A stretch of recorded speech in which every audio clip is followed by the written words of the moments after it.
It's kind of like a car crash, you know? It's not really anything you want to see. It's not something you'd like to see, but you just can't stop looking away. So, about a few days ago, I talked about how just the English language is becoming its own beautiful beast known as just looks maxing, monologue maxing, and chud cell and all that stupid stuff.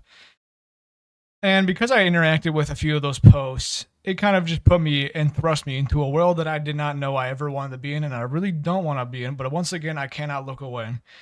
And it's just the entire extended universe, you know, the Marvel Cinematic Universe of these looks maxers people, and just the entire storyline of what's happening right now. Obviously, we know the background of all this tomfoolery is that Clavicular got mocked by the ASU frat leader, which is a word in a sentence that is, you know, would never have been thought of in a month ago.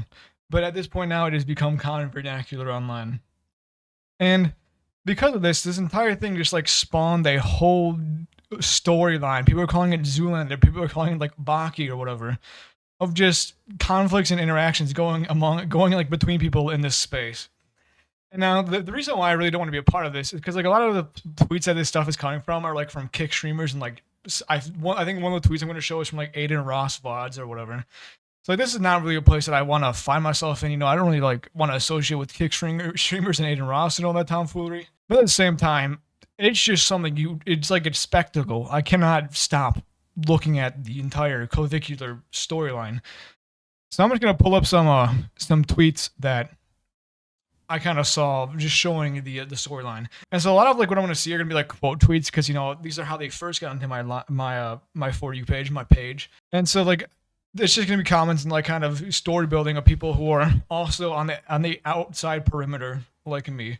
So this is the first tweet that kind of shows what's happening and like what the development of the story. So the headline goes as follows: 6'5" Chad Androshnik has flown to the U.S. and bone smash maxed in order to hunt down the ASU frat leader and engage in a mog-off to avenge Clavicular after the brutal frame-out incident that took place last week. So apparently there's this guy who's an Australian guy, and of course, you know, we got kicked. Ignore that. Don't pay attention to it. Don't heed much attention to it. Who just kind of popped up and showed up apparently to out-mog the ASU frat leader. And as you can see right here, he's looking around. He's peeping for the ASU frat leader ready to fight. I literally never heard of this dude in my entire life ever until this entire saga happened. So I don't know who the hell he is. I don't know why he's become like a top tier frame looks maxer. I've seen that he's a rank 2 apparently or something like that, which I don't know how the hell they make the ranks. But you know, there he is. He's, I guess, looking to avenge it. And this person had a really good take in it too. He's like, I hate that I'm actually invested in it. That's kind of happened to me too. Is like, I kind of want to see where it goes. So we have him at like a mall or whatever, looking for the ASU frat leader, and he's just kind of peeping around. And I realize right now I do not have my audio connected in the right way, so you can't hear any of it. But good news is it's probably copyrighted, so it doesn't really matter. But I will turn it on in 1 second. So yeah, I don't know. He's going around. It doesn't even look like he's going around looking for the ASU frat leader because he looks like he's just going to the club in Arizona State or whatever. He's just looking to have a good time.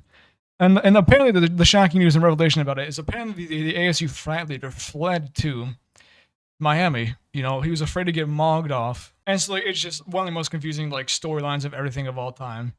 And so I don't really know what's going on. And once again, can't really look away from it. And one thing I do want to mention too, is kind of going back to this tweet right here before we move on. Apparently bone smashing, you know, we all know, we all do know, I'm talking about it, everyone here does know, that bone smashing is like kind of hitting your face with hammers and like trying to change the facial bone structure to make it look more appealing. And I thought like people were actually like taking a hammer and like beating their skulls like really hard, but apparently it's them like really lightly chiseling their face.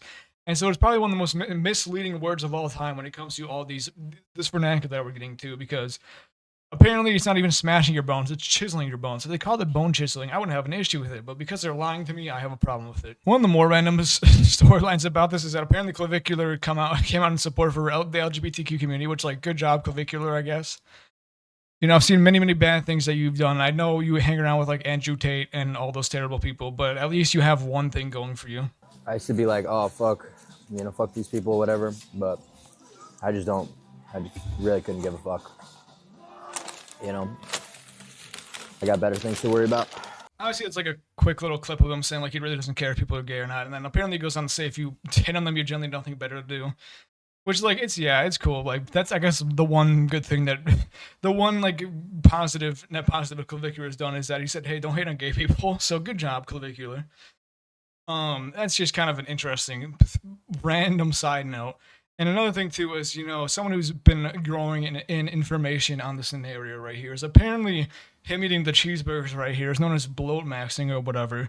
And this is like negative street cred if you eat fast food because apparently you're not properly maximizing your diet. You're not diet maxing or something like that. And it's like then these are just like a final few tweets of just like what the fuck is going on. I don't even want to play the video here. I just kind of want to read what's going on here, which is Androgynic has assembled the most catastrophic Mog alliance in PSL history to avenge Clavicular. Wolvermax, PSL 7 Adamantium Frame Cell Berserker. No H pill can stop him. Loki Mog, PSL 8 Gigachad Trickster Maxer. Aura so high it causes instant Jester Goon in enemies. What are these words that I'm seeing? How do you come up with any of this? But apparently there's a war going on. Once again, ignore where the account is from. We don't care about them.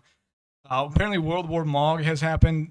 I don't know who any of the people really are, but like once again, this is kind of a situation where like I really don't support too much any of the people here, or what they're doing or the platform they're streaming on. But like it's just such an insane and absurd development of just words being said and events happening that like I can't look away. I don't support it, but I can't look away. It's literally just like a internet version of a car crash for me. It's like I don't want to see it. I would have been better if I never saw it, but I need to see what happens and how the results of this like entire war goes on. That's really all I got to say for today. So thank you for watching. Goodbye.